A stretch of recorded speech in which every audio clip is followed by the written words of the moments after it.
sideways? Oh, I've already shared my screen. I can't see you now because we're Uh, going. Sorry. Yeah. You're sideways.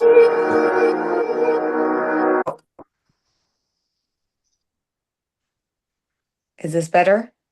Yes, looks great. Okay.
To stop this. The live is acting up today. Let me do it live.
What would you suggest we call you? I know you had a few names out there that people bounce around, Doctor. Yes, Riel is fine. Huh? Riel. Real. Yeah. Okay, gotcha. Perfect. Yes. All right, lovely. Thank you. I'm struggling with the live. I'm not too sure if it's did it pop up like as live on your end? You are viewing. It says it's recording. Okay. Yeah, which means it's still. I don't know. Oh, let's see. Hang on one second. Meeting is now streaming. Yeah, it says it's live streaming. Okay, perfect. Lovely.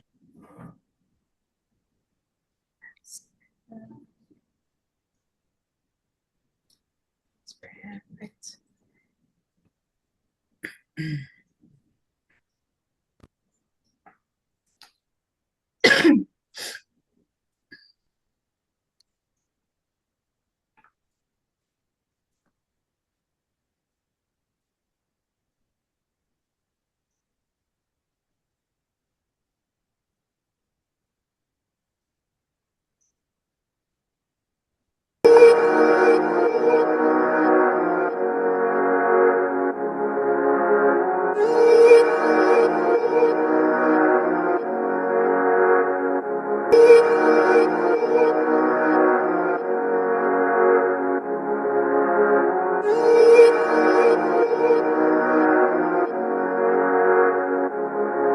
Let them laugh, let them weep, let them yell, let them sigh. All they wanna say.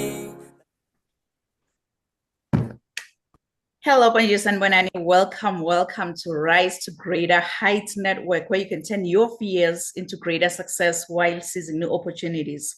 It is so significant to have a positive mindset, more especially under these circumstances. So this network has the potential to completely revolutionize every aspect of your life and career. I am Dr. Riel Nkunene, and I'm going to be your host for today. So if you're watching us online, please feel free to put in the chat box where you're watching us from and what you hope to gain from our podcast. Today, we are surrounded by greatness in the World Wide Web. We have amazing speakers who's going to share some nuggets on how to rise to greater heights. How to rise to greater heights. So in Washington, D.C., we have Sean Mush. And in Texas, we have Paul Paget. And then in California, we have Deanna Larkins. So at this moment, I'm just going to let our speakers to introduce themselves. You can go ahead, Sean. Well, hi. Thank you so much for having me here today, Dr. Riel. I love the work that you're doing. I didn't prepare an introduction. I was thinking you were introducing us, so I'll just say that I am an author, speaker, and self-solidarity coach. I live in a beautiful place on the Chesapeake Bay near Washington, D.C., where I run retreats. And mostly we are really helping out women who are hard on themselves, to turn all of that through a very reliable 3-step process into self-confidence, self-advocacy, and taking your life where you want it to go. It's an honor to have you, Sean. And I just love your mindset. The last minute that, yay, I'm available. Yes, you just hopped on. So I'm looking forward to hear more of your message. Thank you for being with us today. You can go ahead. Thank you. Yes, you can go ahead, Diana, and please introduce yourself. You are muted.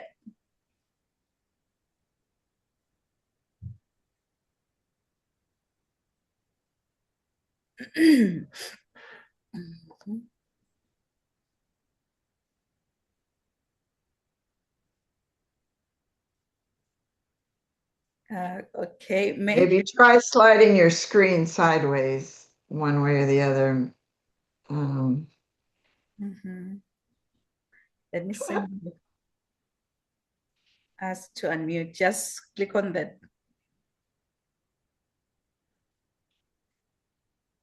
Tap to speak. Okay. Wow. Can you hear me now? Yes, but you switch off your video. Okay. Oh, goodness. There you Okay. go. Can you see me now? Now we can see you. Yes. Okay. Thank you.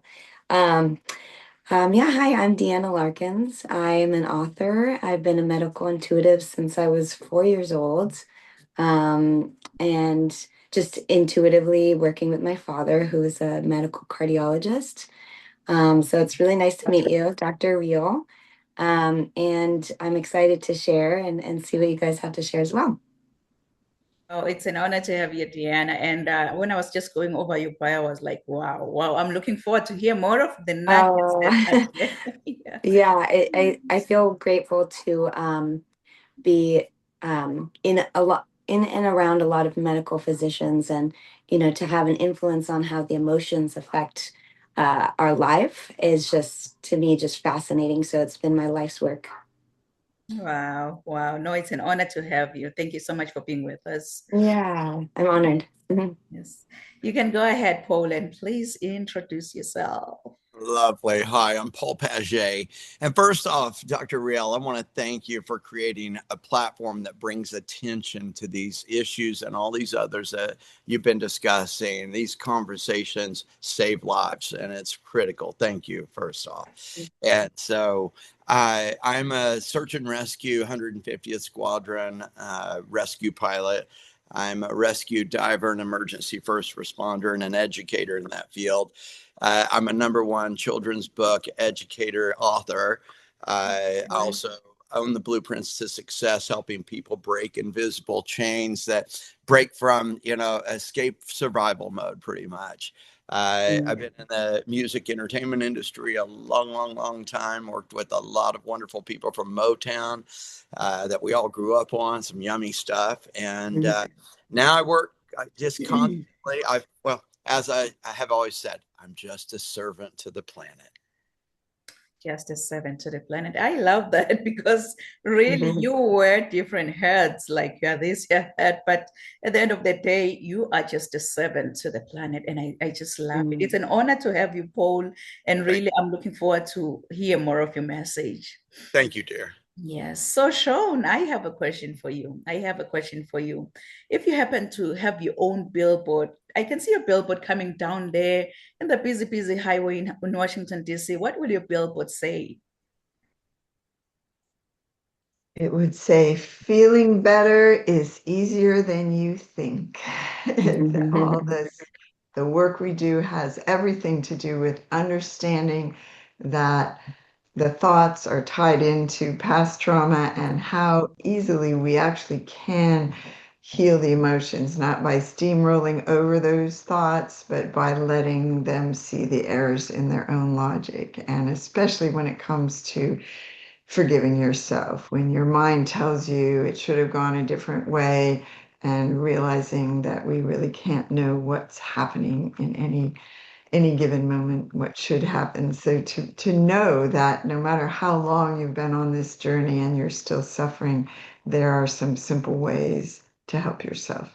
Wow. Feeling better is easier than you think. Yes, feeling better is easier than you think. Yes, at the end of the day, we'll have to feel good. We'll have to feel better about our own choices, about our own life. So feeling better is easier than you think. I love that. I love that billboard. Wow. So how about you, Paul? Maybe your billboard is already down there in Antonio, in Texas. What would your billboard say? It says, break the invisible chains, escape survival mode, reclaim your life. Break the invisible chains. Break invisible chains and what? Escape survival mode, reclaim your life. Reclaim your life. I love that. Break the invisible chains, because you are the one who just created these chains that will hold you back from even taking the baby step in the right direction. So break those invisible chains. I love that. Wow. I actually love both billboards. So we don't know. How about Iana? What will your billboard say? Maybe it's going to connect to all these other two billboards. I don't know. It totally carries over. You got to feel it to heal it, because I've seen so many people with, kind of like what Sean was saying, feeling feelings that they haven't forgiven themselves for. And as soon as we can go into those feelings and process them and not talk about them, but maybe talk too, but really feel them. Sometimes it's rage, sometimes it's anger, sometimes it's guilt, sometimes it's shame, but sometimes it's like at the end of those feelings there's this extreme joy that can come, because all this joy and all of our limitless potential, like Paul's talking about, that we all have is stuffed sometimes by all those other layers of feelings. So if we can feel it, then we can heal it, then we can follow our unlimited potential, and we can really live a life where we're living in our destiny. We're living our dream life, and it becomes normal. It becomes something you're excited about, you're thankful for, and it's not like this idea. It's like it's happening in real time. Yeah. Wow. If you can feel it, you can definitely heal it, because feelings, they connect with us, and then healing happens the moment you feel it. I love it. I love all three billboards, by the way. So I believe my billboard will be the fourth billboard driving down the highway, and it's going to say what? The sky is no longer the limit, but now the sky is our point of view. We're up there, we're viewing how we're gonna chase after our goals within the next 3 months, because there is no limits out there.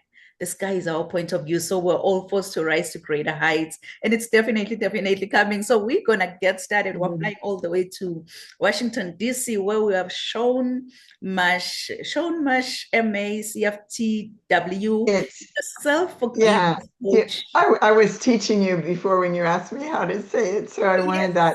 that it's like mashed potatoes, but leave the E is still there, so it's mashy.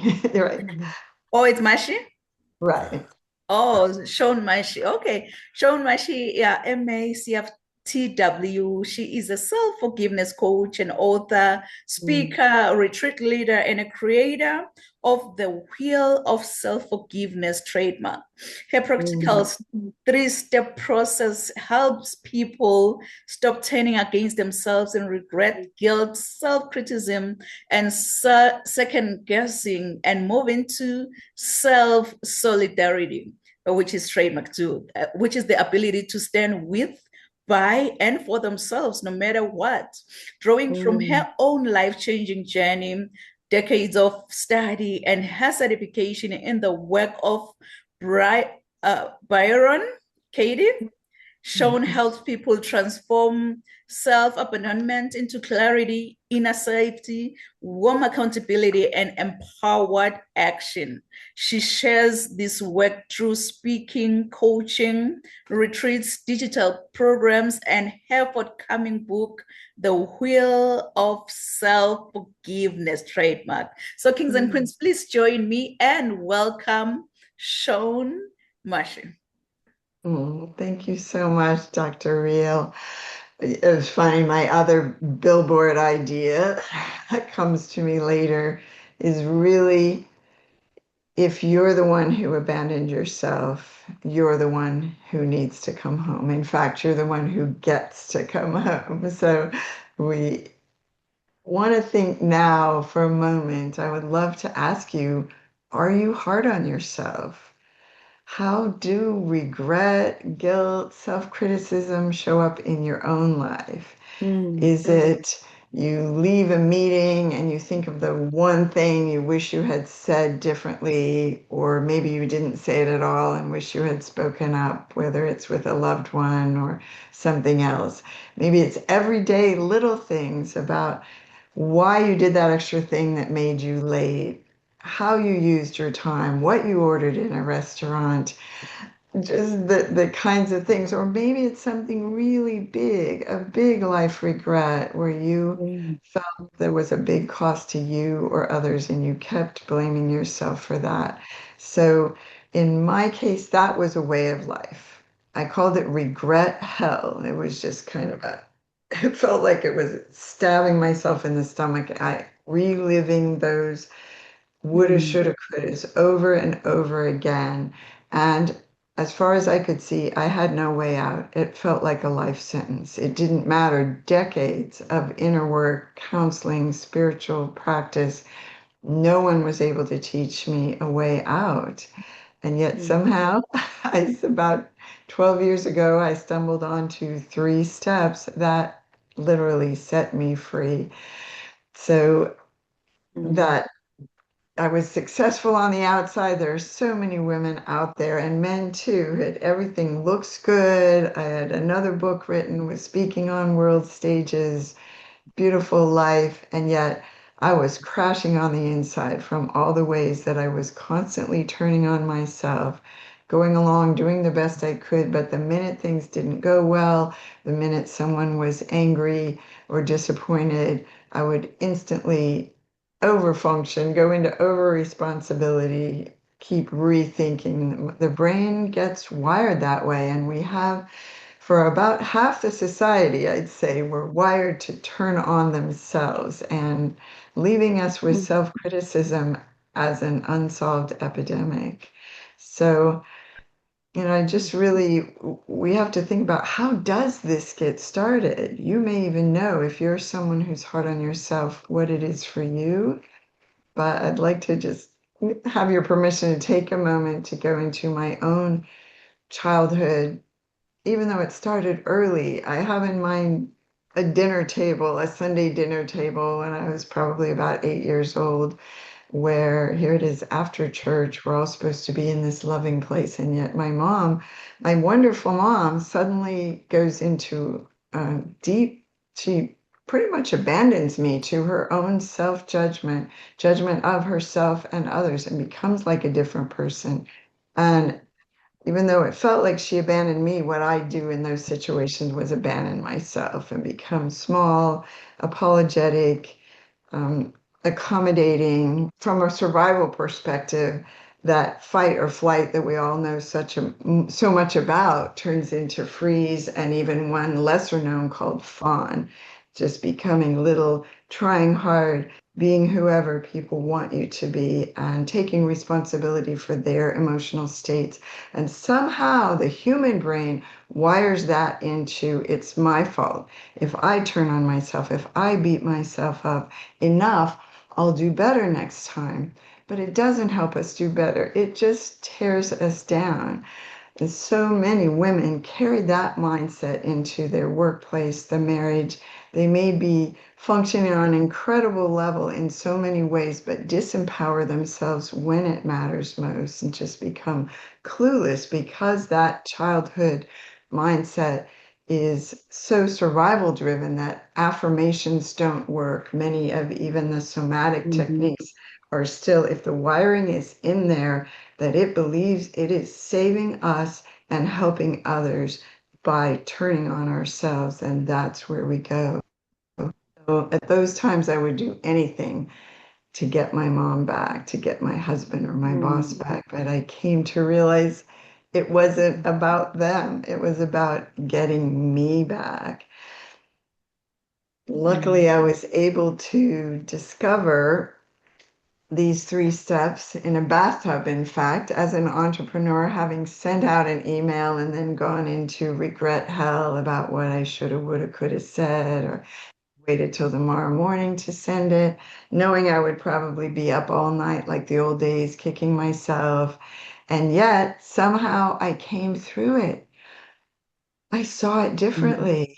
And I stopped and asked myself, what did I just do? And those became the 3 steps.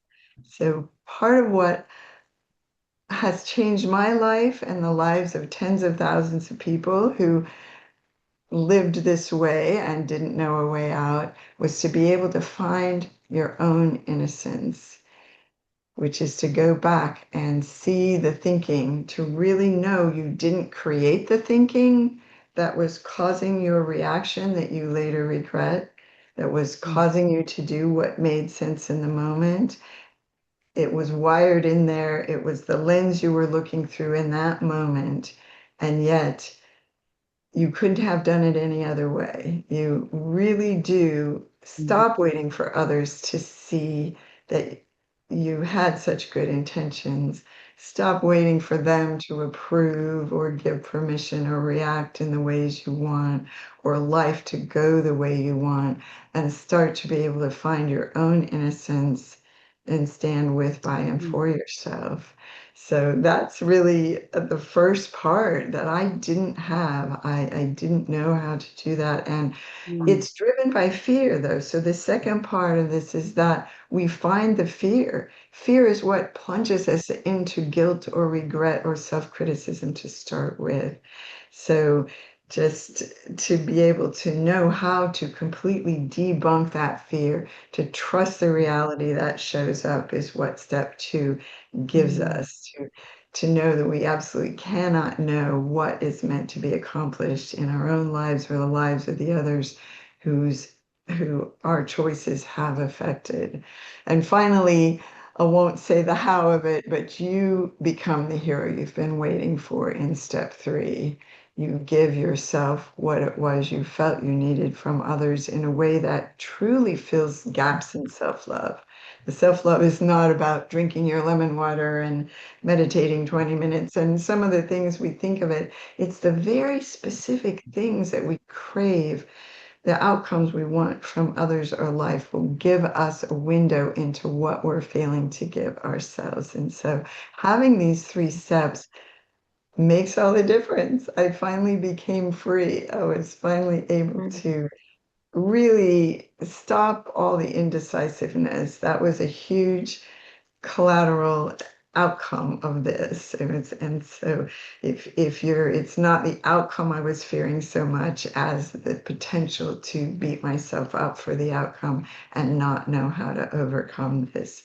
So no matter how small or how large the regret, just last night in my online mastermind, a women's group that's been running for 12 years, I was able to help someone move in 10 minutes from a huge regret about how a decision they made in raising their children to really getting free and trusting the path of that child and of themselves. So I think my time here is about up, but I love that after these 12 years of having this as one of my happiness hacks, as an ebook, as a tool that people have been using, it's finally coming out as a book that has a workbook combined that will walk you through any situation where you're being hard on yourself, all the way through to standing with, by, and for yourself in self-solidarity. And when you do that for yourself, you do it for all of us. Self-solidarity isn't self-serving. It creates win-win outcomes as you're able to stand with, by, and for others as well. And we can heal generations where children turn their natural state of self-love into a state of self-criticism. So I don't know if now is a time to share with people how they might get a hold of that, or if we do that a little bit later, but I've got a way for you to help yourself and also be notified when the book is out, even get an advanced reader copy if you're desperate for some freedom yourself. Yes, yes. Thank you so much, Sean. Yes, you feel free to share with the audience now. And again, at the end, you're going to be able to share with the audience, but you can share now. Well, it's very simple. It's wheelofselfforgiveness.com, and the self-forgiveness has a dash in it. wheelofself-forgiveness.com. That also takes you to a page on my main website where you can download the free Wheel of Self-Forgiveness cheat sheet. And it also allows us to let you know when the book is out and invite you to be part of our launch team and get an advanced reader copy or share that with your own folks. And yep, thank you so much. Please feel free to reach out to me too and get a call where we can help you through a regret or a big piece of a pattern of self-doubt, self-criticism. There is a simple way out, finally.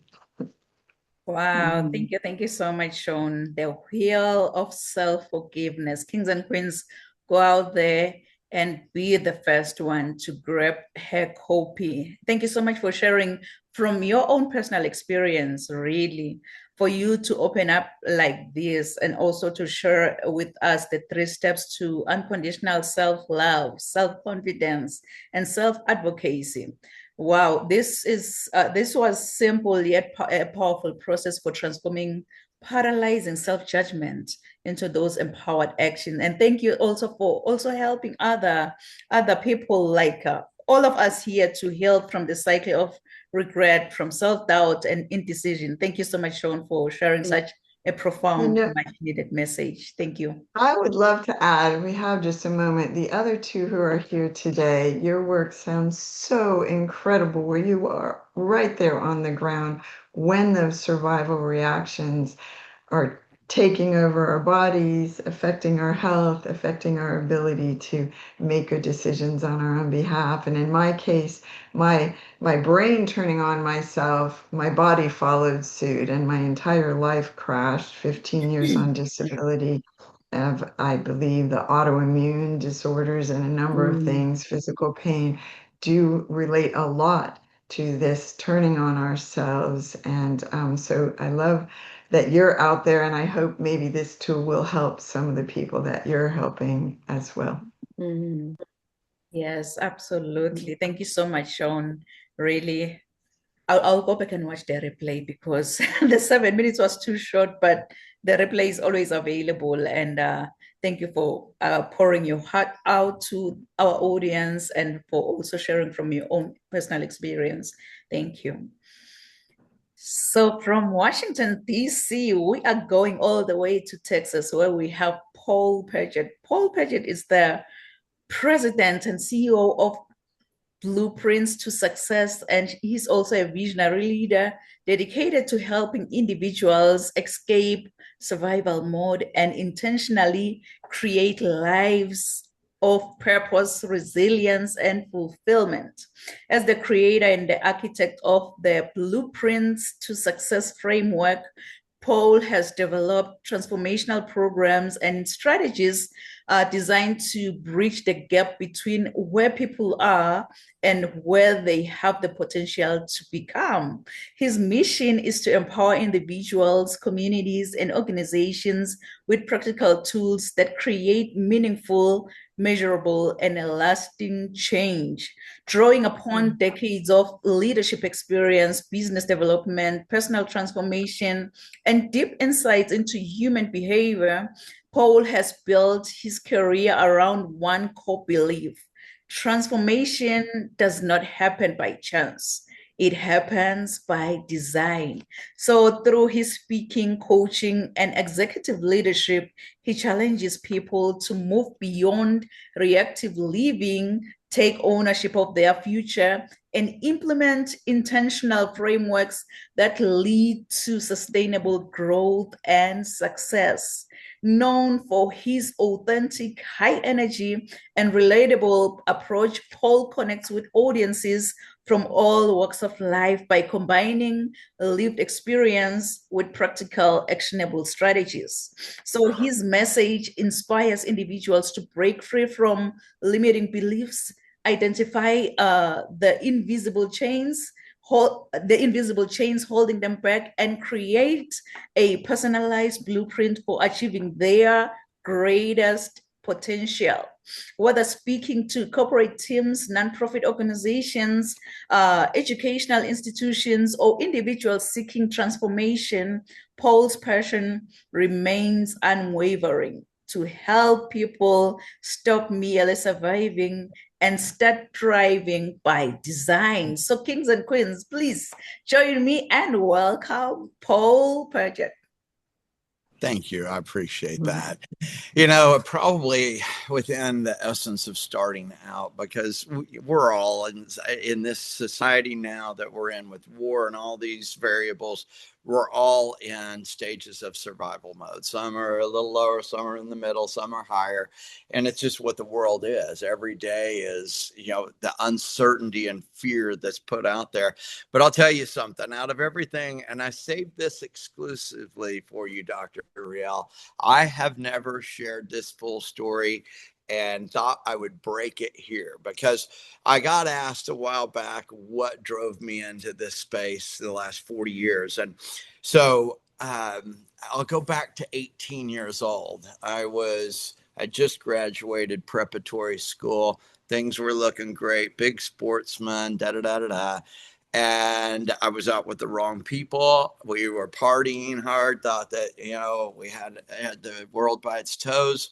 We were drinking, doing drugs, and I was driving 130 miles an hour and wrecked into another car.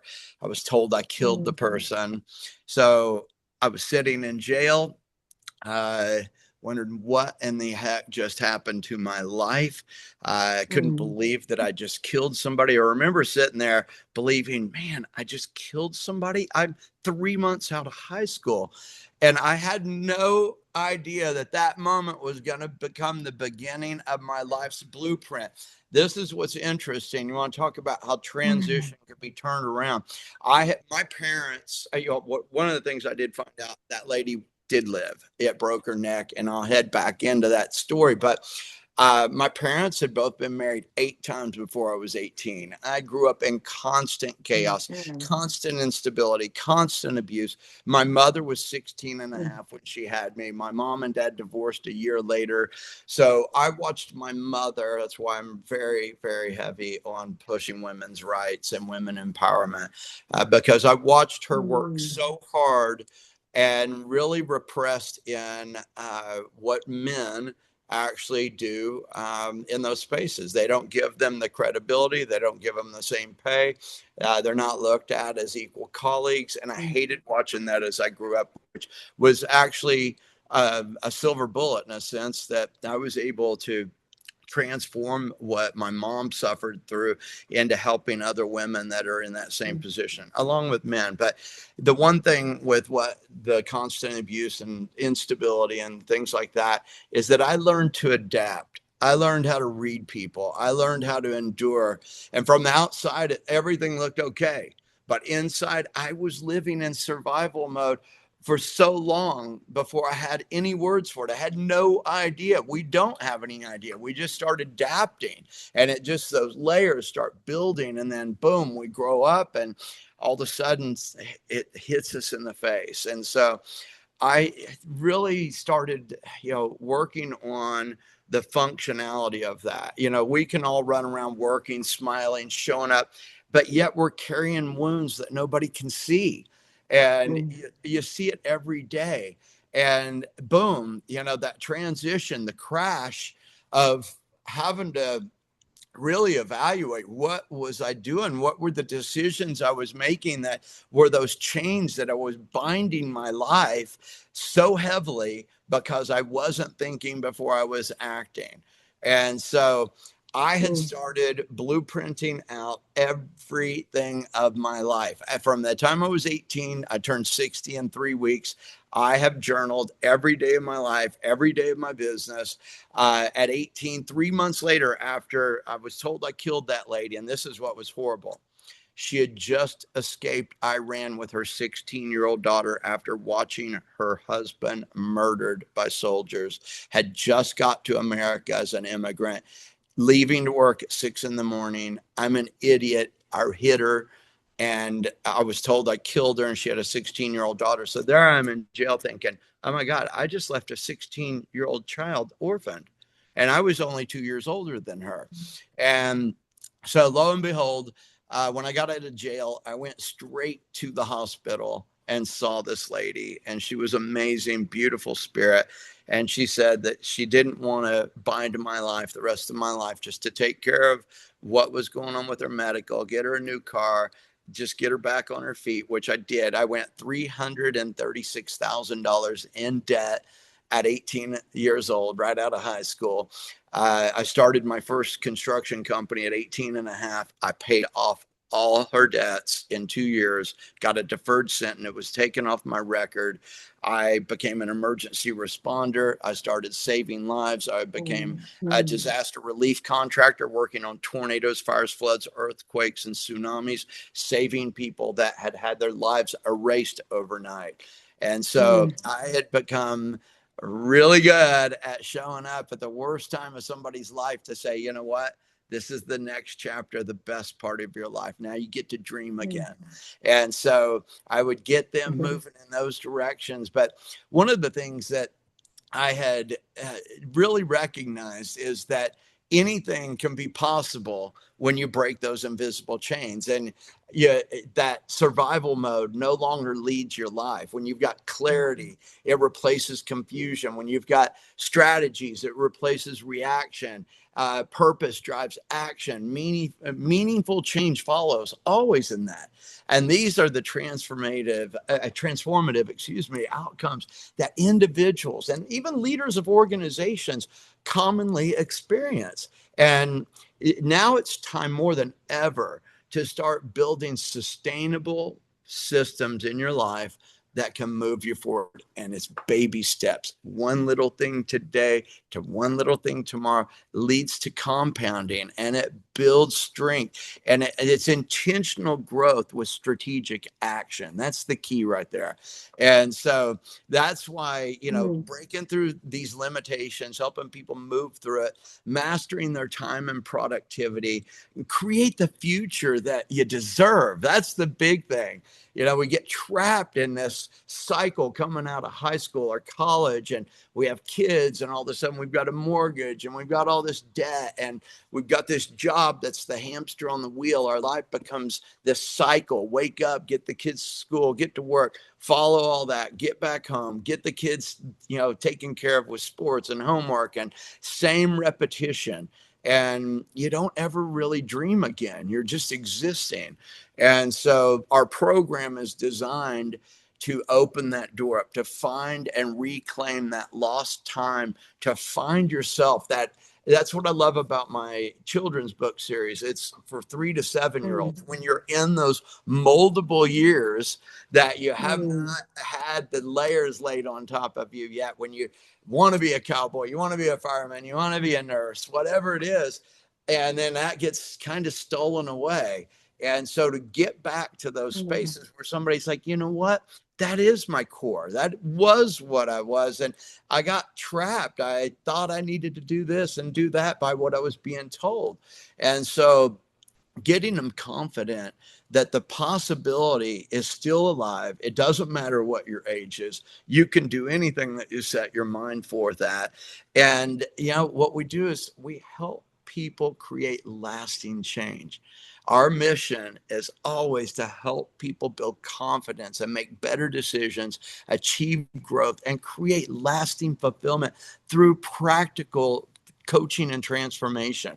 And that's what I wanted to make sure when I started moving in those spaces, because of my own dumb decisions. That shows you how fast that one decision can alter the course of your life so quickly.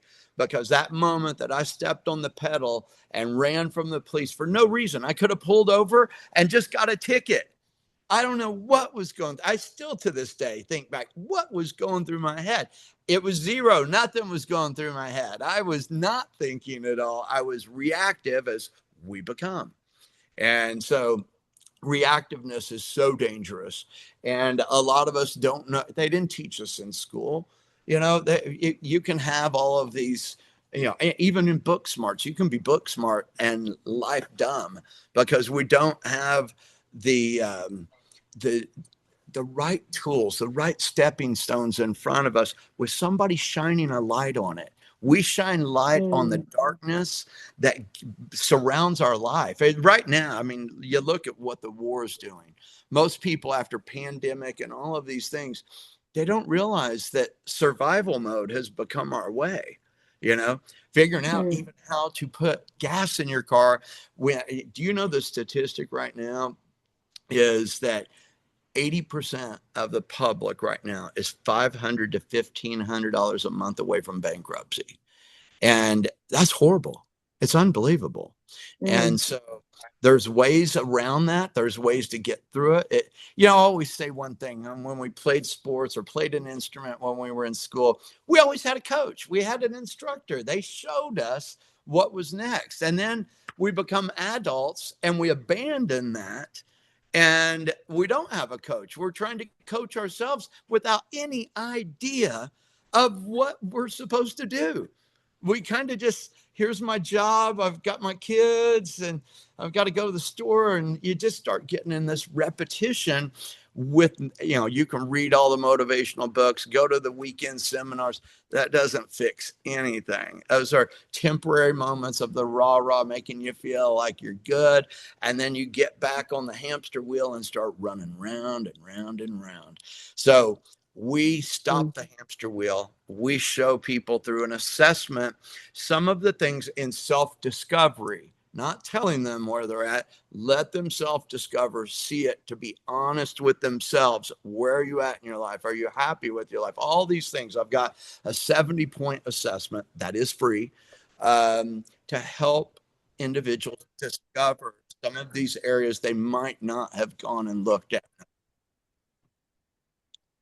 And that's pretty much the framework of it. Assessment. It's Paul, very good you though. know what? Just drop the mic. Drop the mic. What a transformation. As you were narrating your message here, it brought me back to Sean's message on self-forgiveness. You chose not to be a prisoner of your past, but being a pioneer for your own future. What a transformation for the actions that you actually took for you to be able to break the invisible chains. Those chains that are just holding you back. You were like, you know what? Yes, I've committed this crime, but I'm not going to sit there and relax and be like, it's over with me. You decided to transform your own life so that that transformation that was done through you, it's contagious. You were able to transform other people's lives because you've mentioned that transformation does not happen by chance. It happens by design. So we should be able to create a future that we truly want as individuals. We should be able to escape the survival mode. We should be able to thrive by design. What a profound, much needed message, Paul. Really, your message was transformational, and I believe that our audience have been inspired by your message. Thank you so much for sharing. Well, I appreciate. Yes, I wanted to share one thing since you Mhm. said that. You now got me all jacked up again, just saw rah. But thank you for saying all that. One of the things I wanted to just share is for everybody listening, it's okay to not be okay. It's just okay not to do something about it. And so all of you all have a chance right now because yesterday's a canceled check. Tomorrow's a promissory note. Right now is all we've got. That's it. You can make a decision right now to change that.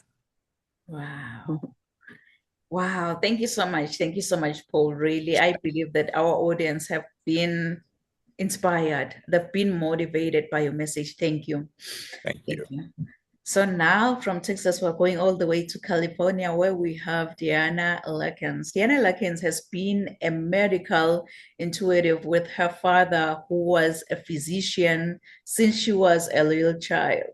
She later also became a life coach when God showed her these skills were so similar to healing deep-rooted pains and sometimes ancestral generations of them. So in her late 20s, she was healed from pain that was unbearable by the support of God's healing guidance in her life. Later, she helped others find how to surrender to God's healing grace, and stage 4 cancer clients were also healed of cancer. This was because God is the greatest healer of all. She talks about what it takes to cast your burden, not carry it yourself, and what it actually looks like when this happens.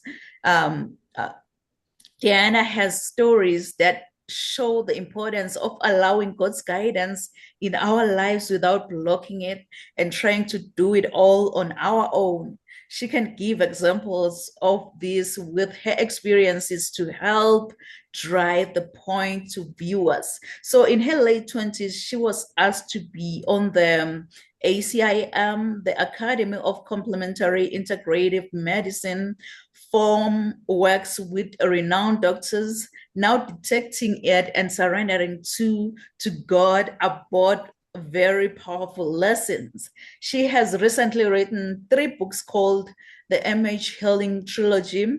The 3 books all lead you to locating where pain or suffering is and practice healing it through feeling the deeply rooted memories that keep us on hold, not moving or flowing with the waters of this world in God's eyes. So, kings and queens, please join me and welcome Deanna Lakens. Hi, thank you so much, Dr. Real. First, I want to say I really, really appreciate your positivity and just the way you've introduced all of us. And Sean, so many things that you said like carry over into all my work. So I'm sure I'm going to be speaking your same language. And I really honor what you do because I know what it takes. And also Paul, like, wow, that just was mind blowing. Just the fact that you can go through such a traumatic experience at such an early time in your life. Just with your, being born when your mom was 16. I mean, that's intense. Just that in itself is traumatic, and then to make children books. I mean, that shows that your inner child healed enough, that you had enough compassion for other people, that you wanted to create something special for children so that they can remember these same tools. So anyways, I just want to start with thank you guys so much. Um, and yeah, it's funny, like, I think a lot of the times people think your dreams are like, this idea that you have, but sometimes that idea falls and breaks down into these baby steps of like where God puts you in your life and where things just somehow fall into perfect place. Like how you had that accident, Paul, and that woman, what happened to her struck you. My opinion, you were struck by the spirit of, God, call it what you may, but you were struck by this feeling of like remorse and wanting to do something right and wanting to make something better. And those actually, I'm going to share a story I've never shared before because you started it, Paul. and and it's an interesting story on what it takes to be willing. So I'm going to share 6 things that I wrote down that I was just kind of divinely inspired to write down before getting on the call. These are all pieces in my books. And so, but the first one is about being willing. I think we have to be willing. Like Paul was willing to go, oh my gosh, I'm not going to stay stuck in trauma and run away. I'm not going to shut down. I'm not going to numb myself and pretend this didn't happen and just do more drugs, right? Because that would that would be probably most people's path, unfortunately. But you chose to be willing, and I call that a practice. I call it, in my books, I call it emotional honesty. So when we're emotionally honest with ourselves, with how we really feel in a moment, then we can kind of like come clean, right, with a solution. We can get to that strategic place of making a solution, making the next best step. So I'm going to share a little bit about my life throughout these pieces. But so this is really interesting.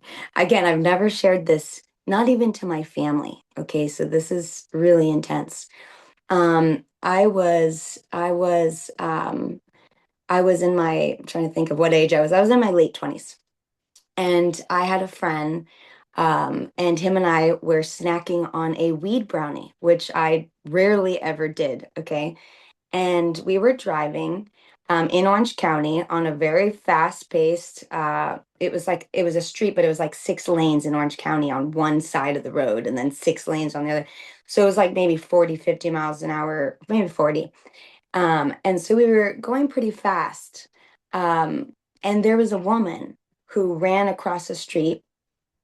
It happened to be very dark, and we didn't see her. He was driving, my friend, and she got hit and she actually died. So I was struck by holy crap. I don't even know what to do right now. I was in shock. I was in fight or flight. And then I was just trying to calm down my nerves, obviously. Cops came. What I saw was graphic. No one should ever see something like that either, on top of it all, right? And I was just sitting there going, what do I do? And we heard the police came to us and said that they found out from the liquor store and her boyfriend that she had a whole plan of committing suicide that night. And apparently we just happened to be the car that accomplished what she was trying to do, which what a horrible thing to even think about. So again, thanks to Paul, I'm sharing a very vulnerable story. And so I went home that night, and I was struck by the spirit of what Paul felt. Just how on earth do I make this right? God, I'll do anything to make this right. Even if that was what she wanted, I do not want to be a part of of doing that. That is what a horrible thing. So I sat there just feeling guilt and remorse, and I cried and I cried. And I never felt God like I never felt God like I did in that moment. It was like a true submission, truly feeling like I'm at the altar, begging God for, a way to redeem the situation. And the strategic plan that came through my ears was, this is a voice I heard. And it was, when I say voice, I don't mean like the sound of a voice. I mean the gut instincts. There's something asking you, requiring you to get up and do something. Like when Paul got up and he made things right with her, right? So I'm sitting down and I grab my computer and I hear, write this down. So I wrote Emerge trilogy series. And then God said, this is the first chapter, second, third, fourth, fifth. I wrote every single chapter. Then I went to writing the book and I thought, gosh, this is going to take a while. Then I heard, no, it's not. Just write everything I tell you. So I wrote everything I was told. Then it was about midnight and I just had a text from a client of mine who happened to be prophetic, a very prophetic woman. And she said, hi, Deanna, this is Glenda. I know we haven't spoken in years. I just want to tell you that God and the angels in heaven just told me you're going to write a book that's going to inspire millions of people. And so I just sat there going, oh my goodness. I took a screenshot on my computer and I showed her that I was literally being guided to write these books. So here they are in physical form.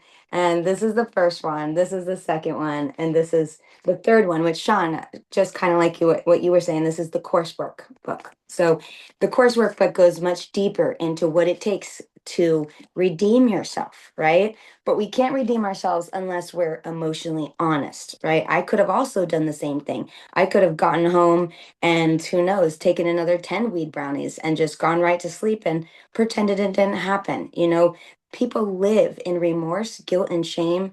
And I mean, I worked with so many people. I would say at least 80% of the people I've worked with are feeling guilt and shame as a part of their daily experience, living, walking, breathing, talking, working in that environment in themselves. And it creates a toxic environment for all sorts of diseases. It creates, cancer, illness, chronic fatigue, all sorts of other things that happen in the body because the body's just responding to the emotional experience because we are a quantum field. So around us there's a 20-foot field in a sphere.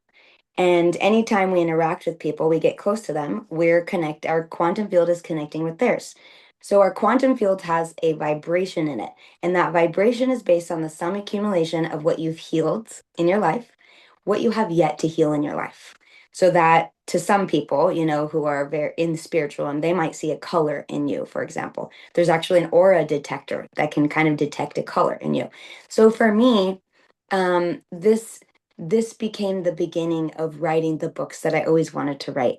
So the second thing that I believe in that brings us close to God and helps us to trust God is dropping the mask, which I talk a lot about that throughout all the three books. But the second book primarily, I really focus on what it means to drop the mask. Like what are these masks that I could have put on myself when this experience happened? I could have numbed myself and I could have become what I call the perpetrator, right? Which is where you're living in blame and shame and you're projecting anger upon yourself. And then self-hatred begins and addiction begins and all sorts of things, right? Paul could have done the same thing. Or he could have become a victim. He could have chosen to turn himself into the victim, right? Which is the second mask, where you're stuck into this feeling. You can't seem to get out. Nothing makes you feel better. But in reality, when you find victory over that feeling, right? When you redeem that feeling, then you feel better. Same with the perpetrator. When you find peace through that feeling, then you feel better. The third one is the martyr, right? The person that experiences bad things as a kid or in their life and based on their childhood trauma. And all of these are based on our childhood trauma, right? And in that feeling of being a martyr, you relive this in all these experiences with your husband, with your wife, with their kids, with their workers, with their all. It just keeps replaying. In my books, I call it like the hummingbird that keeps slamming into the glass door, slamming into the glass window again and again and again until finally, if you are willing, if you have the openness in your mind, in your mindset, that there is something better than this, and you deserve that, and you are willing to go after it, then it will come, and God will give you that guidance. God will redeem you and give you that guidance. And it's up to you to take it, right? Because he can't do it all for us. We have to go after it. So then the fourth one is the rescuer, which, Sean, a lot of what you were saying reminds me of my own rescuer syndrome. And of course, we teach the things we need to learn the most, right? So the things we teach are based on the things we've learned. And what I've learned is I tend to become the classic rescuer that always wants to help other people outside of myself. That creates autoimmune disease. I had an autoimmune disease. My autoimmune disease has become healed because I stopped and I now pause. And because of these books and the guidance that was given to me when I channeled them, or when God shared them with me and I channeled and wrote them down, was that I don't have to keep saying yes. I can say no. And it's actually really good for me. It's actually really healthy for me. And high level strategic people like yourselves, they can only function when they know how to say yes and they know when and how to say no without feeling guilt and shame. See, I was able to say no for a long time, but I couldn't say it without feeling ashamed. I couldn't say it without feeling guilty. So I had to work through so many layers to get to writing the books and sharing them now. And so that's basically the concept of dropping the masks, and the books really talk deeply about that. The next one is asking for confirmation. Sometimes people second guess themselves. A lot of times I'll post something on my feed and I'll hear someone say, "Well, how do you know that that's really God?" You know? So I say, "Well, God speaks in your vibration. God gave you life. God gave you atoms and cells and neurons and all the beautiful tissue and blood and organs in your body. You think your body is going to lie to you? It's not going to lie to you, because if you're living in that level of openness, willingness, wanting to seek the truth, wanting to go after it as it comes, then your body's gut reaction is going to give you the indication of what's right and what isn't. So sometimes, like in the Bible, I know there's a reference where Gideon in the Bible asks for a certain confirmation. God, if this is what you want me to go into this battle, prove it this way. Have the fleece be wet and the grass be dry, right? And then the second it happened. Then the second day he said, well, now have the fleece be dry and the grass be wet. And it was. So he knew that was true. So sometimes asking God for guidance, if you can't feel it in your body, is also a good barometer and way to go about doing that.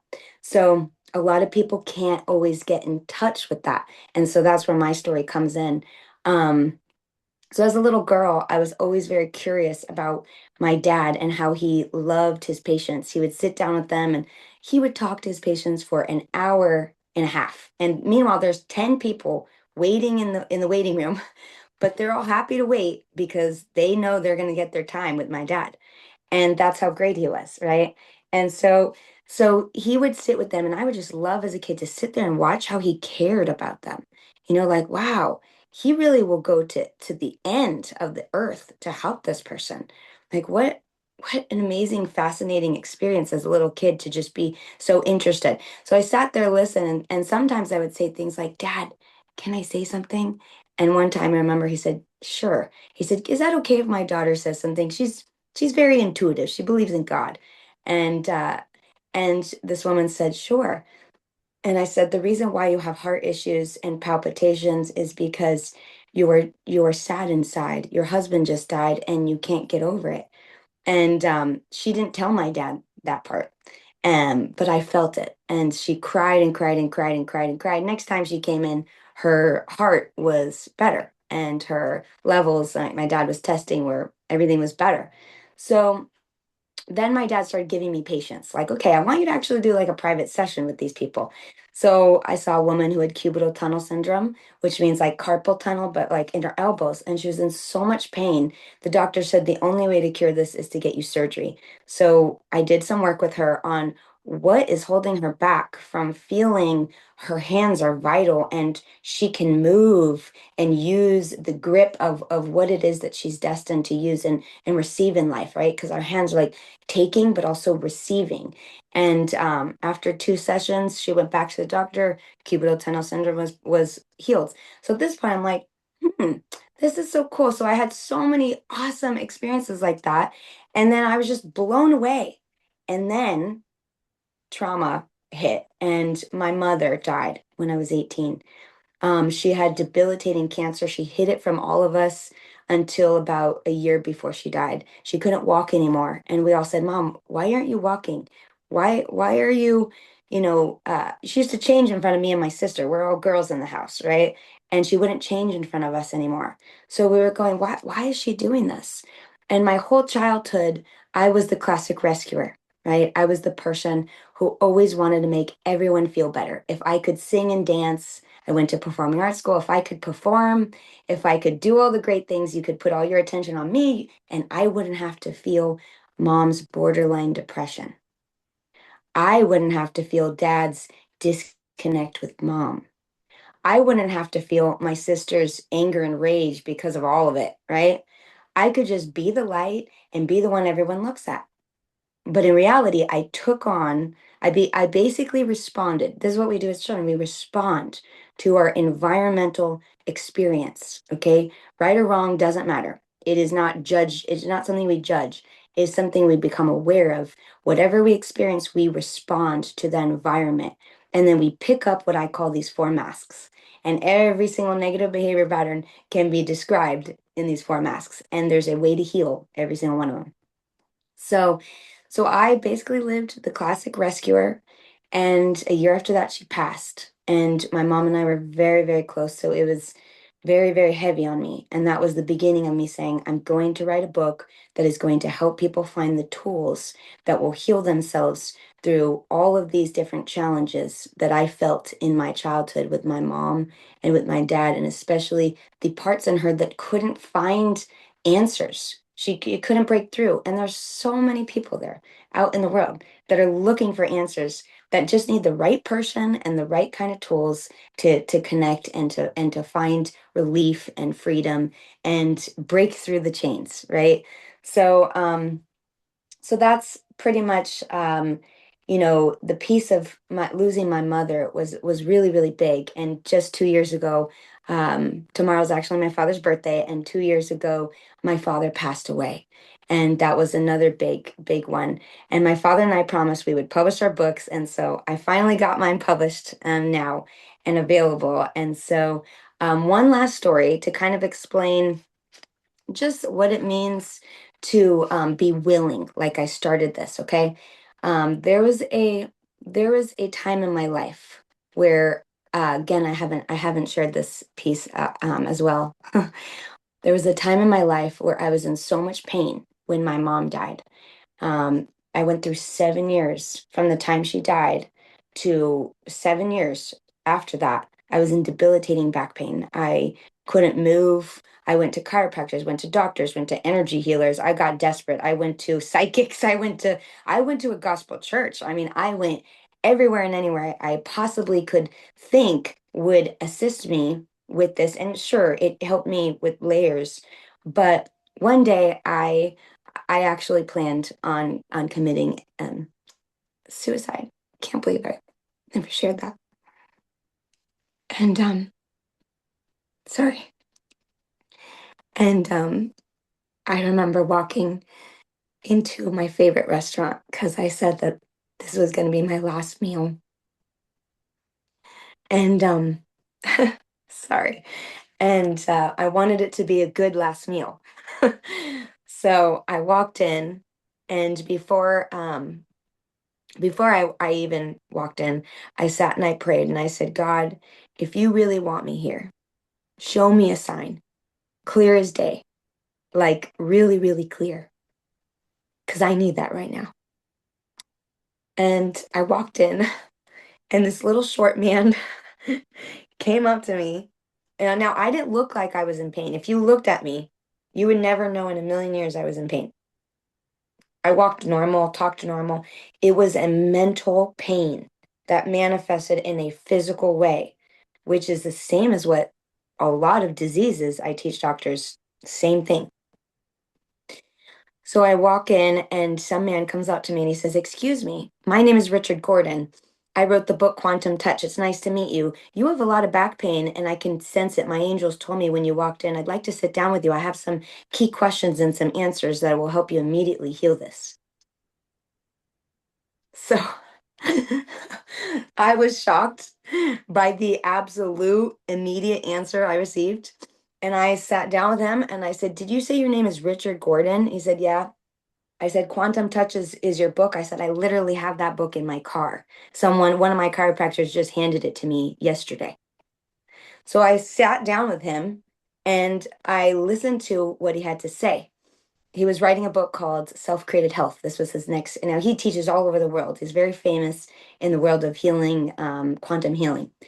And he said, based on what I sense and based on the 4 questions I asked you and the 4 answers you gave me, okay, you have debilitating back pain on your left side because you felt backstabbed and betrayed when your mother died when you were 18 because she lied and didn't tell you the truth. And I said, "Well, I would never be angry with my mom because we go into denial. Our inner child does not want to feel, we don't ever want to blame, right? We're conditioned, like Sean said, we're conditioned in this world in so many ways. Public school, I mean, gosh, there's just so many ways we're conditioned, but we're conditioned to not blame, right? So I said, "I'm not mad at my mom." He said, "Oh yeah, you are so angry inside, and that's what's causing your pain. And if you go home and you do exactly what I say here, including this 20 minutes of, work, deep emotional anger release, along with this and this and this, guarantee you within 1 hour, you're going to be pain free." So I said, "Thank you, hallelujah." Thank you, God. There is a God. You have answered my prayer. You want me here. I have a message. You want me to sustain, you want to sustain my life, and I'm going to go home and do this. So I went home immediately. I closed my door. I went into this deep process, and I pretty much turned this process into what I needed, which is, I kind of expanded on this process in my books. That's a lot of what is in my books. I expanded on it, added things, changed things, but the core of what he had me do was release my anger. And I started releasing it by saying, "I'm mad at you, Mom." He said, "If you can't feel the emotions, start cursing." So I started cursing, and then I started feeling something. And then I cursed more. And then I started feeling more. And I went, "Oh my God, I am so angry." And I released so much emotion in 20 minutes, only 20 minutes. Can't go longer than that. Otherwise it turns into keeping anger in you, right? And then after that 20 minutes, another process to feel forgiveness, right? And then for myself and for her, and then all this other work that encapsulated what I had done. And I felt bliss in my body. I called him and I said, "Richard, I feel better than I've ever felt my whole life. The pain is gone, and I am so thankful. Thank you and thank God." And so that was how I I basically got to realizing the work that I had done with other people. It was my time to learn, and it was my time to experience in my body. And then after that, I got really interested in helping people with cancer. So then, yeah. So then a woman after that came to me saying she had stage 4 cancer, and I was just so grateful that my pain was gone. If you experience a pain-free life after being in pain for so long, you start to think the pain is normal. You start to it becomes like a part of who you are. When in reality, you have to say, "Stop. This is not what I deserve." Right? And you have to be willing to say, "I am willing to look at anything this is, whether it's something I think or something I'm in denial about or something I'm just willing to do whatever it takes," right? And so this woman came to me saying, she was at the gym. She said, "I don't know why, but God is telling me that you're going to help me heal. I have stage 4 cancer. The doctor gave me 2 weeks to live. I'm about to die, and I don't want to die. I'll do anything it takes." That was the key. When I heard that, I said, that is key. You can come over to my house today. And so she came over to my house. I did an assessment with her, similar to what my friend Richard had done with me. And but I had changed a lot of things and added a lot of things. And I said, wow, you are holding on to a lot of anger because your father, you know, basically molested you for 10 years of your life.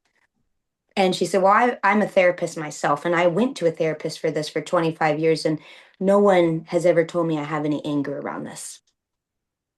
And so I said, wow, well, I'm telling you that you need to go home and you need to relieve this anger.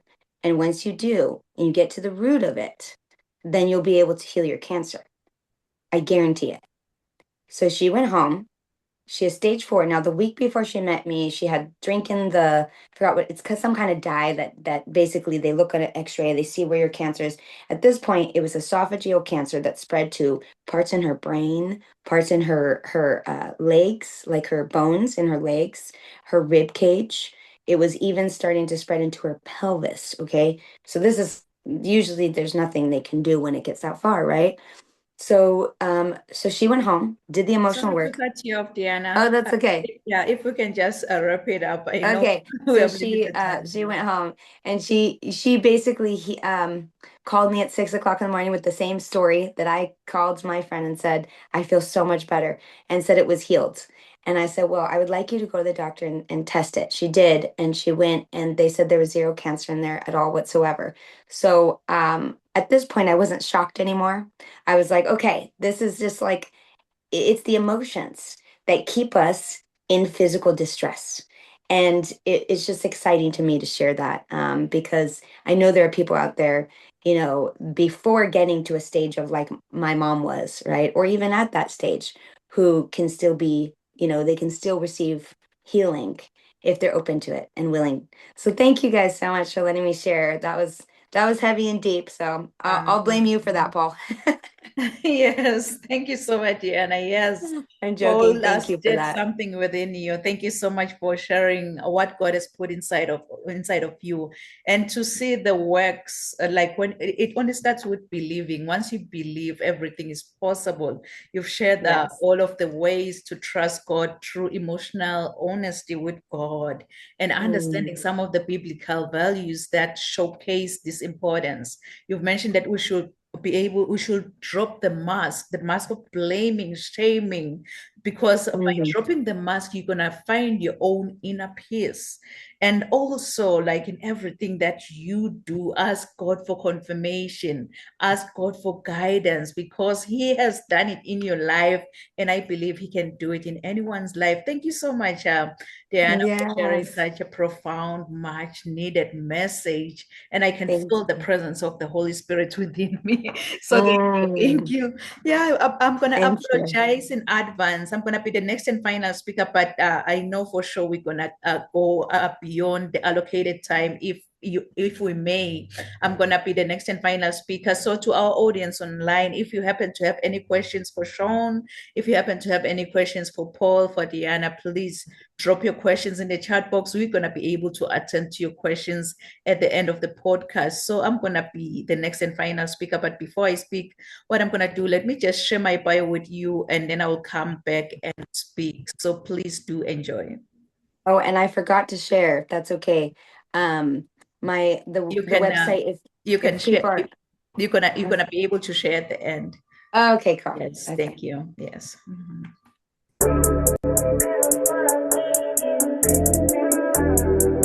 I want you, as you think about your dreams and goals, to put this down.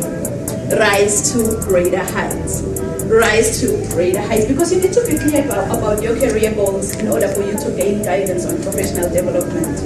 Really, my goal as a mentor or as a coach, it's so simple. My goal is to study your current situation, identify limiting beliefs and other potential obstacles that you might be facing, and then design a plan of inspired action to empower you to pursue success and drive sustainable.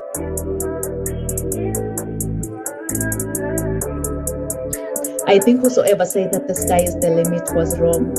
From today on, I, Dr. Riel and Kunene, believe that the sky is our point of view. Mom. So I think whosoever said that the sky is the limit was wrong. From today on, I, Dr. Riel and Kunene, believe that the sky is our point of view. So let's all rise to greater heights. Point of view. So let's all rise to greater heights.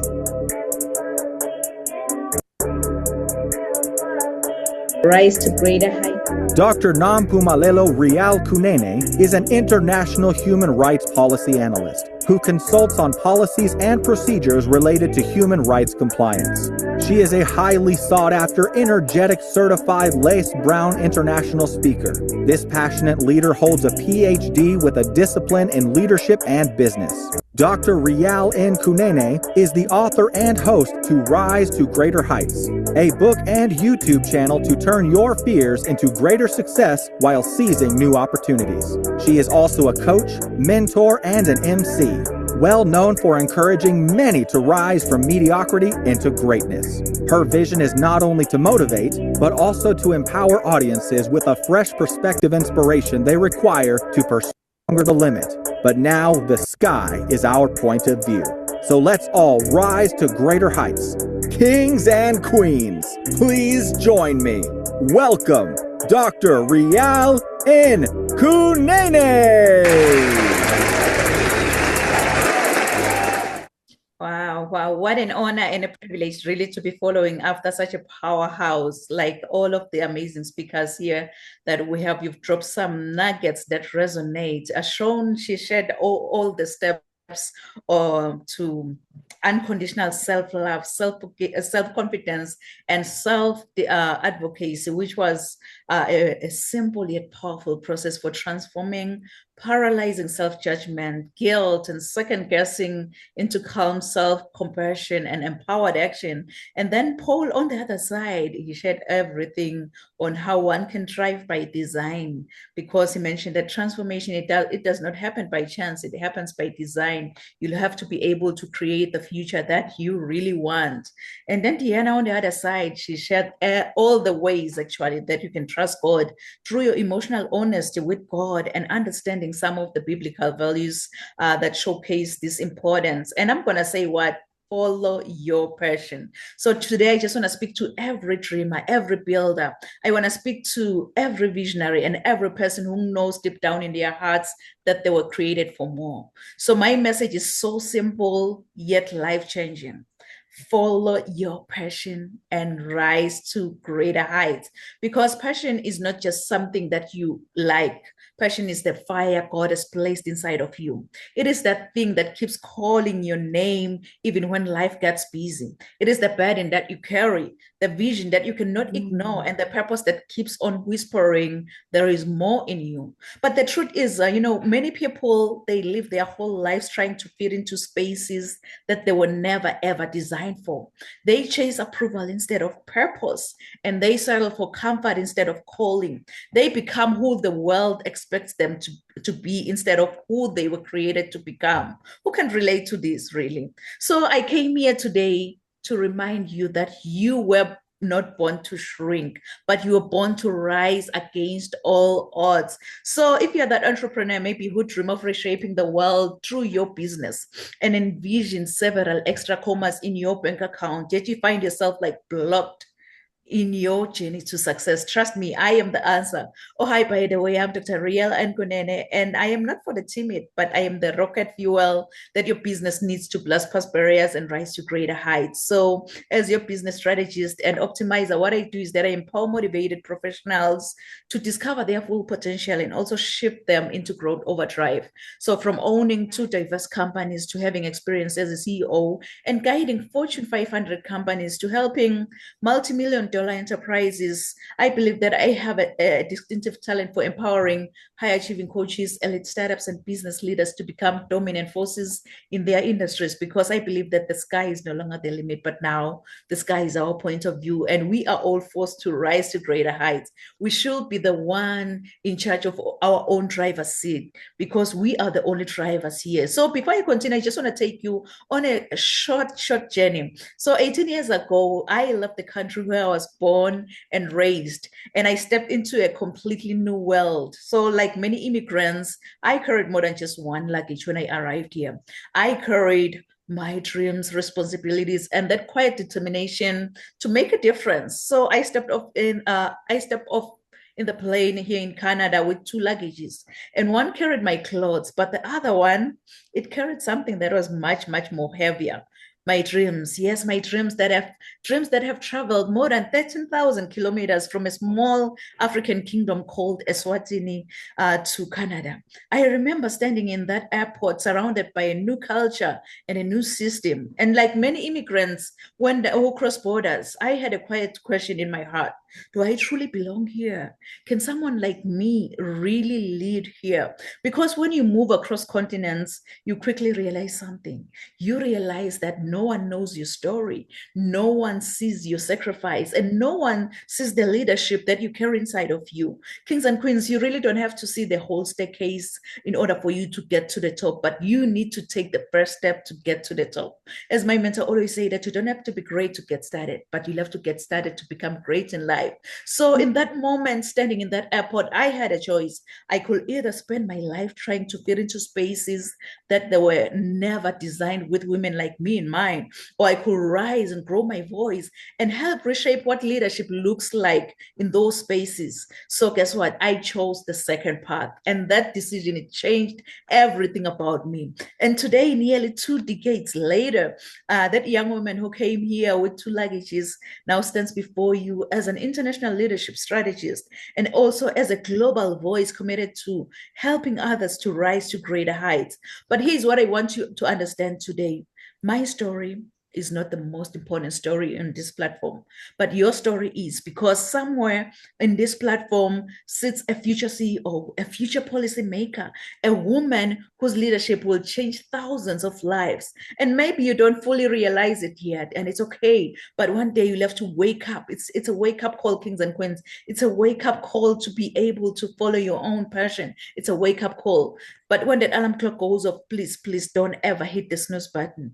Don't be like, I will wake up in the next 2 minutes. I will wake up in the next 4 minutes. You know what? Forever is a long time. Why don't you wake up, get going, and follow your passion? So hear me clearly here.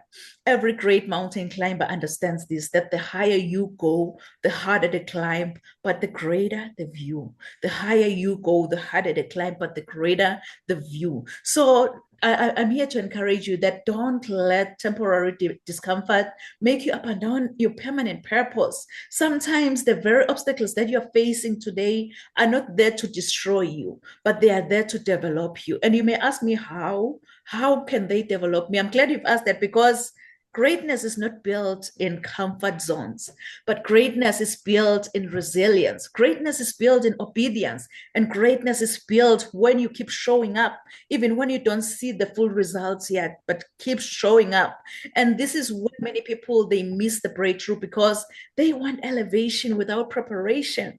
They want the spotlight without the process, and they want success without sacrifice. Kings and queens, life doesn't work like that. You'll have to put in the sacrifice for you to see the results. And I remember myself sometimes sitting in rooms where I was sometimes the only African woman, and sometimes the only voice representing a different global perspective. And in those moments, I realized something that was powerful. I realized that leadership is not about where you come from. Leadership is about what you choose to stand for whenever you enter that room. So I just want to remind you just one truth, kings and queens, that your background is not a limitation. Your story is your leadership power. And when professionals like us here from different cultures, different industries, and different experiences step forward to lead, we do more than just advancing our careers. But what we do, we transform the future of leadership itself. But you'll have to understand one thing, kings and queens, that you can't give from an empty cup. No, you can never ever give from an empty cup. It's high time you fill up your cup first. Fill up your cup first, and then from the overflow, you're gonna be able to share with the world around you. It's high time we fill up our cup first before we share with the world around us. So, if you truly want to rise to greater heights, you must be willing to become the person that your next level requires. That means growing your mind, strengthening your character, and honoring your calling, and walking boldly even when the path is unfamiliar, because passion is not an accident, but your passion is an assignment. What you carry inside of you is not small. What you have overcome is not wasted. And what you've survived has prepared you for where you are going. And some of us in this platform, we've been playing small for too long. You've been doubting your voice, minimizing your gifts, and delaying your destiny because you are waiting for that perfect moment. And that perfect moment will never ever come if you're not prepared. Because, like Paul mentioned, that thrive by design, not by default. And that's exactly why I created the Rise to Greater Heights Masterclass, designed specifically for individuals who are ready to move from potential to global influence. Because I've worked with entrepreneurs, I've worked with executives and leaders across industries, and I noticed something. I noticed that many brilliant professionals are working so hard, but they've never been told how to strategically position their leadership globally. So it's high time you start focusing on your leadership influence. It's high time you focus on expanding your voice beyond borders, because the world does not need talented individuals. The world needs visible, prepared, and influential leaders. So in this leadership experience, we go beyond motivation. We focus on strategy, positioning, and leadership execution. And together we'll be able to explore how to position yourself as a credible leader internationally, how to build a strategic influence and leadership authority, and how to navigate leadership spaces with confidence and diplomacy. Also, how to expand your voice, networks, and opportunities globally, because I believe that leadership should not happen by accident. It should happen by design. So as flight attendants always say that, put on your oxygen mask first before you assist the person who's sitting next to you, because if you don't, trust me, when that flight goes down, you will definitely go down because you forgot to put on your oxygen mask first.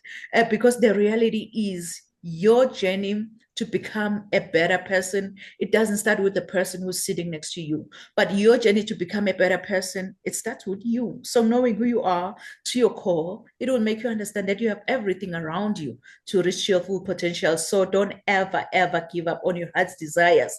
Just recall this, just in case you can't find your way, that you can always have the drive within you to become what you really want in life. You know, I am a firm believer of affirmation. So, excuse me, we're going to affirm this together. We're going to affirm this together as if we're taking an oath. If you're watching and listening under my voice today, let's affirm this together. We're going to affirm this together by placing our left hand on our chest, and we're going to raise our right hand. And we're going to affirm this together by saying that I can have the drive within me to become what I really want in life. Can you say it one more time as if you have faith in your own powerful voice? And guess what? It will echo throughout the whole universe. Say, I can have the drive within me. I can have the drive within me to become what I really want in life. to become what I really want in life. You know what? Just give yourself a round of applause, because yes, you can have the drive within you to get where you want to be in the next 6 months. The drive is just inside of you. It's not from the outside of you. You know, it's so funny. I'm going to cut the story short here. It's so funny how my mom and dad gave me this beautiful, beautiful name, Nompumelelo. And I know many, when they try to say my name, they always butcher my name. But Nompumelelo, really, Nompumelelo in my own language, it means mother of all success.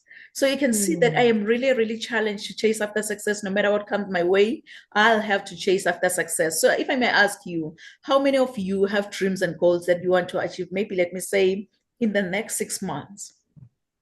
I know myself, I'm one of those. I want you, as you think about your dreams and goals, to put this down. Rise to greater heights. Rise to greater heights, because you need to be clear about your career goals in order for you to gain guidance on professional development. So as a coach or as a mentor, like many of us here, my focus is so simple. My focus is to help you to identify limiting beliefs and other potential obstacles that you might be facing, and then design a plan of inspired actions to empower you to achieve specific outcomes in your life. I so wish that you can just tell yourself that, you know what, it's enough. I've had enough from all these amazing speakers. It's high time I go out there and be the change and make a difference. But in order for you to go out there and be the change and make a difference, you've got to be hungry. You've got to be hungry like a hungry lion in the jungle.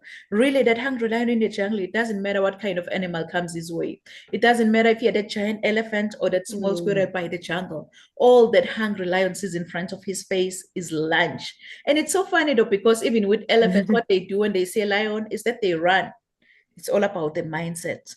Once you believe, you become. They already told themselves that, you know what, I am a lunch to that lion. So each and every time when I see a lion, I'll have to run. I believe that's the lion mindset that we need in order for us to be able to rise to greater heights. Because I believe no one told the lion that you are the king of the jungle. It's just a mindset thing. Well, you can achieve anything that you put your mind in. You know, it's so funny. When I was, I'm going to cut the story short here again. When I was in the 8th grade, I was nicknamed Phoenix.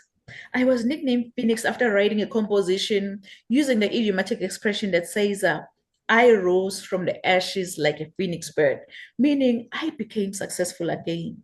Really, that English teacher, she didn't know that the nickname Phoenix, it resonates with me, and it also aligns with my destiny. So for those of you who don't know the phoenix bird, the phoenix is a Greek mythological bird believed to rise from its own ashes after being buried like hundreds of years ago.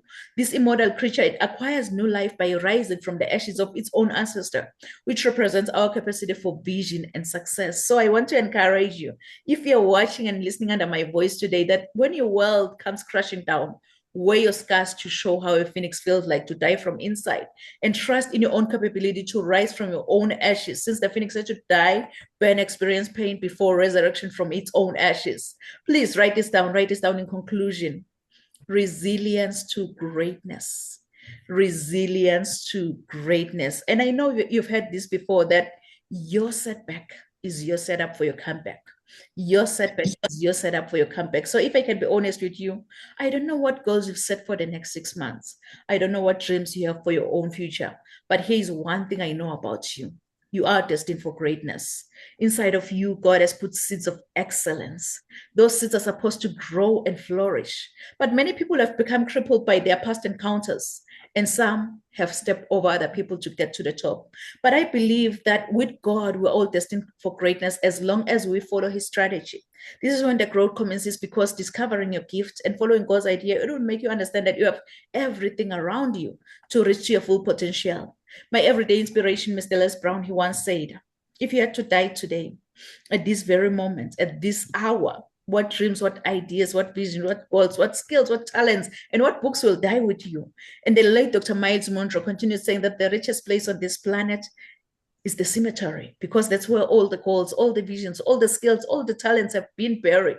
Honestly, I don't know about you, but with me all listening to all these inspiring messages, it stirred something within me. And that was when I decided to follow my goals, which gave me a purpose to see my goals through and understand that I do have everything around me to reach to my full potential. So this year, I'm also determined to rise to greater heights with many motivated individuals. Maybe you are ready to start grow your or scale your business. Maybe you just want to get started with that book. I'm here to encourage you that yes, you can get started with that book and publish it to be a #1 bestseller.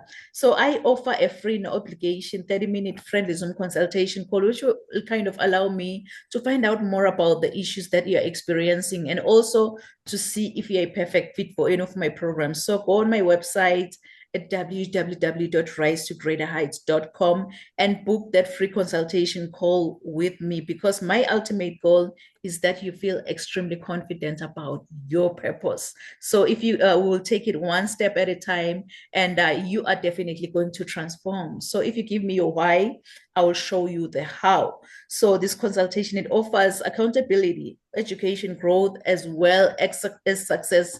Go on my website, Kings and Queens, and book that free consultation call with me, because now it's time to build your own world, because the power is just inside of you. Because growing up, I didn't have much in life because my father decided to have an early departure from this planet Earth. But I thank God that I missed that flight, because I'm still here. I'm still sharing my message. I'm still impacting as many lives as much as I can, because I believe that I had everything because of my mama's love. And I love you, love you, love you, love you so much, Mom. So I think whosoever said that the sky is the limit was wrong. From today on, I, Dr. Riel and Kunene, believe that the sky is our point of view. So let's all rise to greater heights. Thank you so much, amazing speakers. So at this moment, please feel free to share with the audience on how they can reach out to you, how they can work with you, any freebie that you want to offer to the audience, and also share your final thoughts on the topics for today. So Sean, the stage is yours, Queen. Hi, I was just about to go in and change the little name there from Sean Massey to wheelofselfforgiveness.com.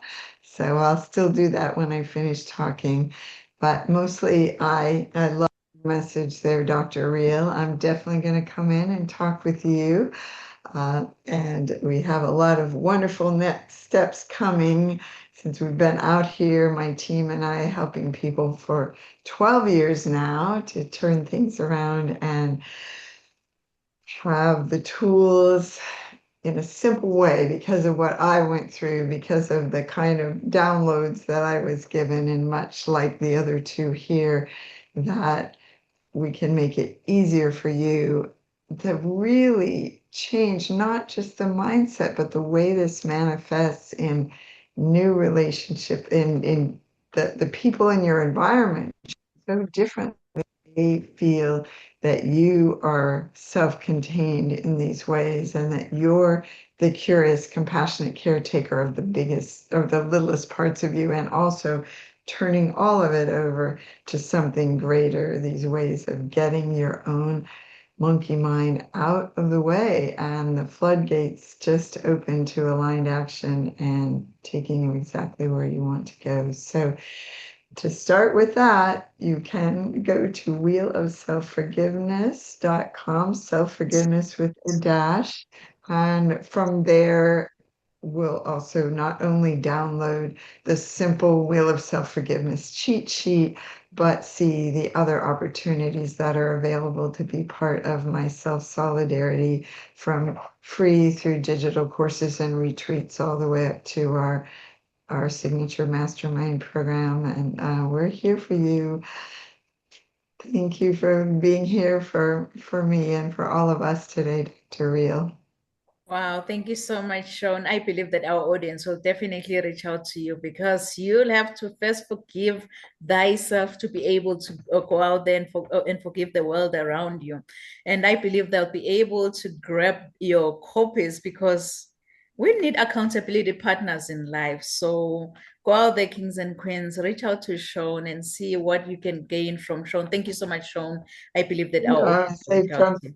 From there, for example, if they're not ready to take a bigger leap, there's smaller happiness hacks Yeah. The science of taking life as it comes and shortcuts to feeling better fast. So you would find those in our shop, just the little colorful ebooks that give you steps.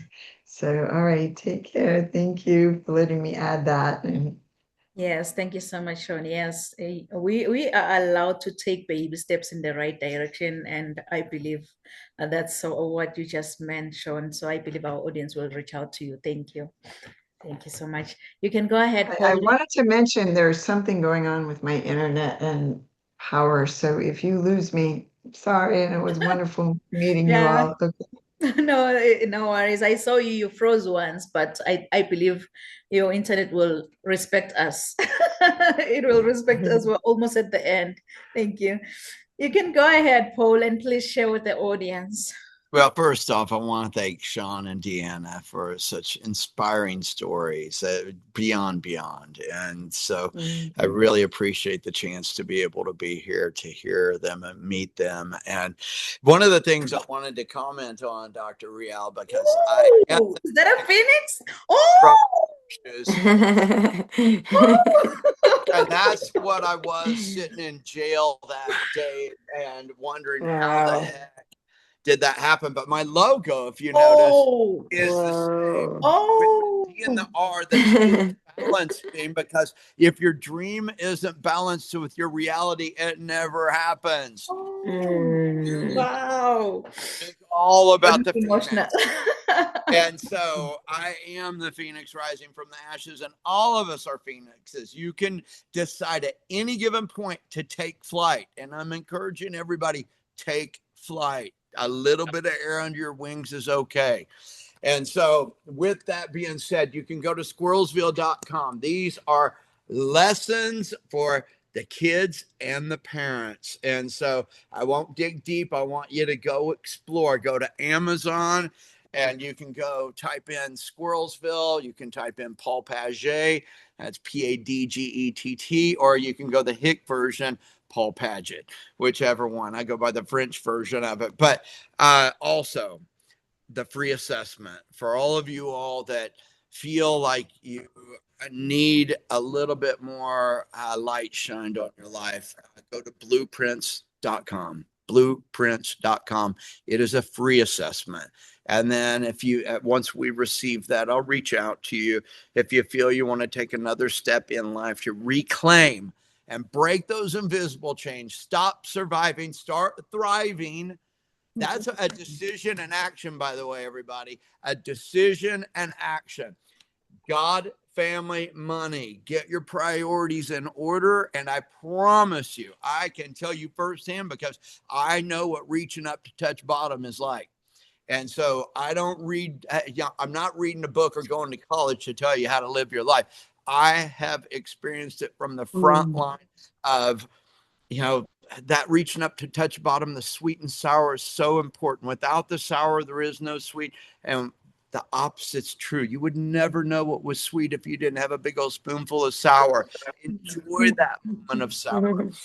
And so, Dr. Rial, I'm so thankful and blessed to have the opportunity to meet you, to your spirit so illuminated. I'm always about the light and the luminescence. God is showing off at this point. It is amazing. Deanna, listen, your story was inspiring. One of the things I wanted to just one little note.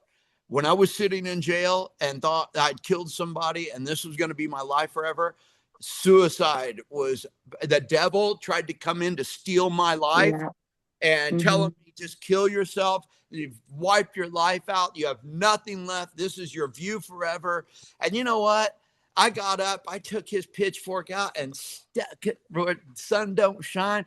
And you know what? I am, that's where I became the warrior, my armor of God, ready to fight. Come on now. So all of you all, get your armor out, sharpen your sword, and go take the hill. When they say the thief came to kill, the thief came to steal, kill, and destroy, but I came that you may have life. This is the Mhm. life that the Bible is talking about. Wow. Mhm. You just got me emotional, Paul, with the phoenix, because now I feel like you are the real phoenix. You know what? You told yourself, I will Real. never accept defeat. That's oh my goodness. I will never accept defeat. But from the ashes, it doesn't matter if I was buried hundreds of years ago, I will rise again. And the phoenix rose again. Wow. Oh, like I'm just on fire right now. Thank you so much. So good. Thank you. So I believe no, our audience really they'll have to reach out to you because we need like your energy is so contagious. Thank you. It's very Hey, contagious. it's Yeah. just from the Lord above. He has got so much energy. I Mm. am quantum. Quantum energy is the balance, and we all have it. It's just, I Yes. always say, it's the radio dial where the needle, if your music's not coming in clear, go adjust your little knob and get that needle straight. Yeah. You know, that's Yeah. it. Dial Mm. your station in. Wow, I believe our audience lives will never ever be the same. Thank you so much. Oh, Yes, this is thank you, life dear. changing. If I can feel Mhm. it, how much more the audience watching and our voices, like collective voices. This is Mm. transformation, pure transformation. Thank you so much, Mhm. Paul. Thank you, dear. Yes, you can go ahead, Diana, and please share with the audience. Thank you. I just because you got me fired up again here, I'm just gonna share one scripture in Proverbs 29:25. It says, "The fear of man lays a snare, but whoever trusts the Lord is safe." So, it's like, yeah, the devil will come in and try to tell you you can't do this and you should really just do that. You should take your own life. No one wants to hear you, whatever the voice is. But at the end of the day, it's you emerging, knowing who you really are. You taking off the mask and really becoming who you are underneath all that. Who knows? God is real, God is good. And in that place, we're safe. In that place, we can rest with the Lord. So my books are on my website. You can get them at emergeteachings.com. And if you want any freebies, I do have about 5 different freebies that I can give based on which one you email me you're interested in based on what you're looking for. But basically, the main PDF teaches you how to, in 90 seconds or less, drop the mask, identify which one you're holding in that moment, learn how to pause, and know how to reframe it in the moment. So if you would like one of those, you can email me at info@emergeteachings.com. And on Amazon, actually, you can buy my books. So on Amazon, if you type in Emerge Trilogy Series Volume 1 or Emerge Trilogy Volume Series Volume 2, Emerge Trilogy Series Volume 3, you can find my books on Amazon. So I just really appreciate all of the energy today. Thank you so much, Paul, for just your vibrant energy. It's true, it's contagious. And also for your very grounded perspective, Sean, and everything that you shared, your voice, the importance of self-forgiveness, all that is such a part of breaking free and becoming who we really are. And thank you, Dr. Rael. I just love your passion is so contagious and so obvious. And it just makes me so excited to speak here with you. So thank you so much. I really loved it and enjoyed it. Wow. Hey, I want you all both on my podcast. I'll send out invites because we're going to do another giant follow up to this. Yes. Oh, cool. Yes. I'm ready Yes. for round 2. I am. Thank you so much. Thank you so much, Yana. Whew, you are the one. Wrong. I believe God just brought here for a season like this. It's a season to me. So I believe the same thing with our audience, really. They got this energy. They just got this energy. So thank you so much to our amazing speakers. I know Sean, her Wi-Fi is acting up, but she has shared her experiences, her life, and both of you've also shared and brought us into the light because we can't be prisoners of our past. We should be pioneers of our own future. So we appreciate your presence here at Rise to Greater Heights Network for you to be able to spare almost 2 hours now. I'm sorry. Almost 2 hours. We don't take your presence here for granted, really. We are so honored. We are so humbled. We just want to appreciate you, our amazing speakers. We just want to say thank you. Thank you. And to our audience online, thank you so much for joining us here at Rise to Greater Heights Network, where you can always turn your fears into greater success while seizing new opportunities. I hope from all these amazing messages, from all these amazing speakers, you've been inspired, you've been motivated, and you are ready to rise to greater heights. So do join us next week at the same time, same place. Thank you. Merci. Siyabonga. Ciao for now. Recording. Bye.